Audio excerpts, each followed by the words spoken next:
Shalom, shalom. This is Majo again, coming to you with another video. Um, this video is about a dream that I had a couple of days ago. And in this dream, I think it was like a parade. It was a parade, and my son, he's a freshman, well, sophomore now, in high school, and he plays in the marching band.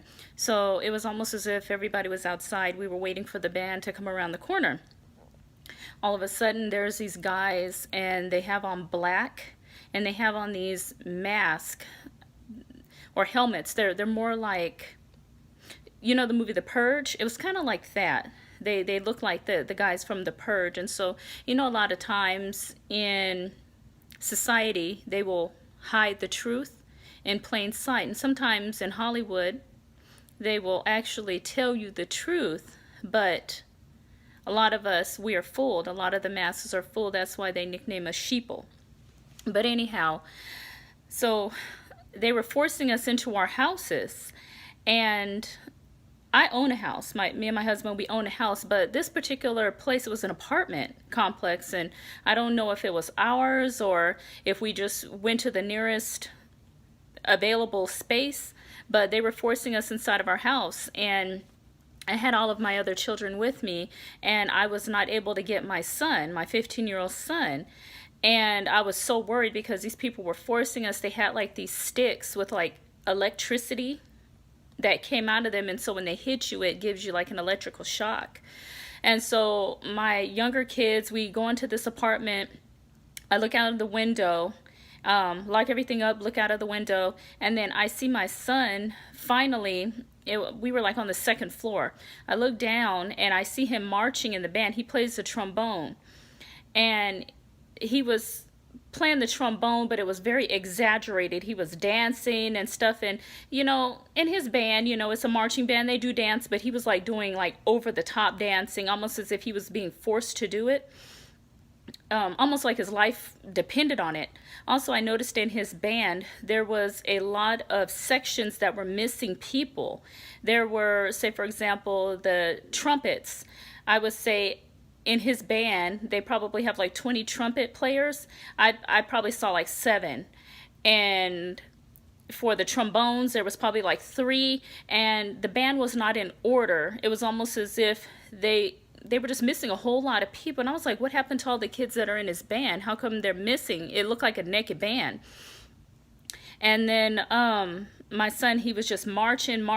And, you know, I don't know if he was being forced to do it. I don't know if he, you know, just didn't know what was going on. Like, I have no idea. That's something that I need to, you know, really consult Yahweh about to see if this pertained to my son or not. But one thing that I do want to tell you guys is that, you know, and I feel it in my spirit, martial law is about to happen. So you need to be prepared. You need to stock up on food. You need to stock up on water. You need to stock up on supplies in general. I'm talking about like matches, canned food, a can opener, because a lot of us have electrical can openers.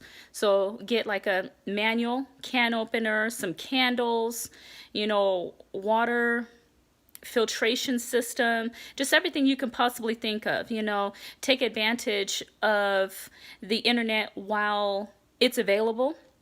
You can Google a lot of this stuff up. My family and I, we actually have started probably a year or 2 ago and just saving up things because martial law is about to happen.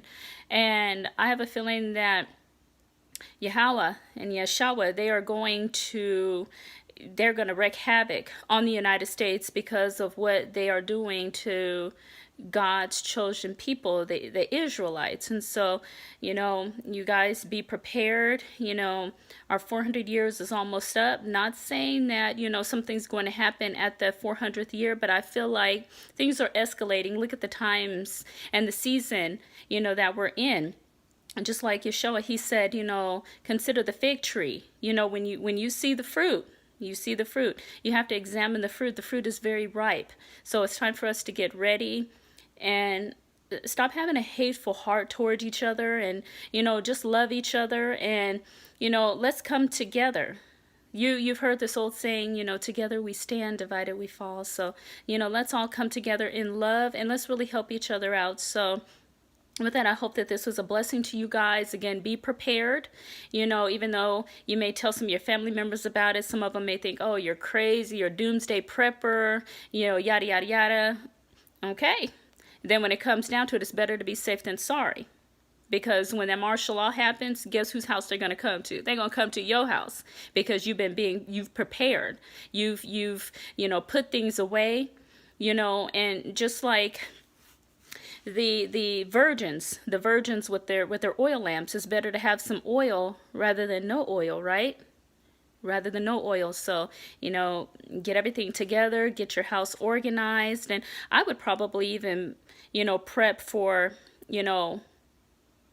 4 months, 4 months, of supplies per person. So don't think of it as, oh, I'm just prepping, for myself. You have to look at it in an individual perspective. So say, for example, you have 4 people in your house, you have to prep for 4 months worth of food for 4 people in your home, not just one.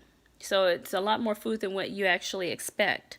So I will try to get some links, to this video on preparation, some different ideas. If you guys have some, ideas, feel free to share it, because it's like, I don't know everything, and I know everybody has something to bring to the table. So just put it down below. That would be great. It'll help us all. And, shalom. With that, shalom. Let's, stay prayerful, watch and pray. Watch and pray. Shalom.